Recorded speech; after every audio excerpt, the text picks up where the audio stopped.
দেশের মোট রপ্তানিজাত চিংড়ির একটি বড় অংশ উৎপাদন হয় উপকূলীয় জেলা সাতক্ষীরায়। এ জেলা থেকে বাগদা ও গলদা চিংড়ি রপ্তানি করে বছরে প্রায় ১,৫০০ কোটি টাকা আয় হয়ে থাকে। তবে দেশ জুড়ে সপ্তাহব্যাপী চলা অস্থিতিশীলতা ও চলমান কারফিউয়ের ফলে মুখ থুবড়ে পড়েছে খাতটি। সারা দেশে যান চলাচল ও ইন্টারনেট পুরোপুরি স্বাভাবিক না থাকায় চিংড়ি চাষি ও ব্যবসায়ীরা পড়েছেন মহাসংকটে। মাছ ধরার মতো হয়ে গেছে, মাছ সব শীতলেই মারা যাচ্ছে, ওষুধ পানি আনতে পারতেছি না। মাছ নিয়ে খুব যন্ত্রণায় আছে, বিক্রি হচ্ছে না, কোথাও যাওয়া যাচ্ছে না, টাউনে যাওয়া যাচ্ছে না। এখন গলদা বাগদা এখন যা আল্লাহ পাক দেশে, কিন্তু আমরা তো ধরিয়ে কোথাও নিতে পারিনি। আর নিয়ে গেলেও কষ্ট মষ্ট করে যে তার মাছের দাম খুব কম, তোরে আমাদের মানে পঙ্গু বানাই গেলাম আমরা। স্থানীয় বাজারগুলোতে ক্রেতা সংখ্যাও কম, তাই বাধ্য হয়ে বিক্রি করতে হচ্ছে কম দামে। এতে ব্যবসায়ীদের গুনতে হচ্ছে অনেক লোকসান।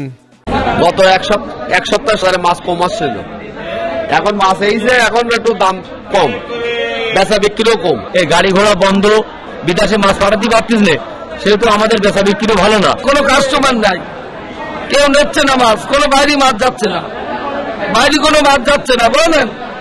এখন যাতে সমাধান হয় সেই আমরা আবেদন জানাচ্ছি। নেটওয়ার্কের প্রবলেম, যার কারণে আমরা ব্যাংকের থেকে টাকা লেনদেন করতে পারতেছি না, যার কারণে আমরা খুব বিপদে আছি। রপ্তানি করতে না পারায় দুশ্চিন্তায় পাইকারি ব্যবসায়ীরাও।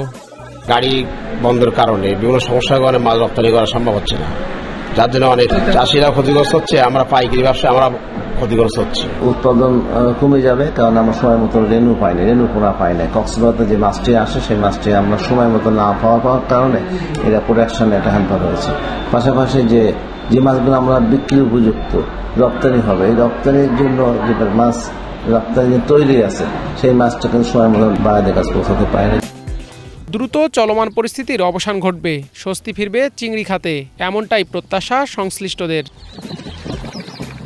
Bangla vision news desk.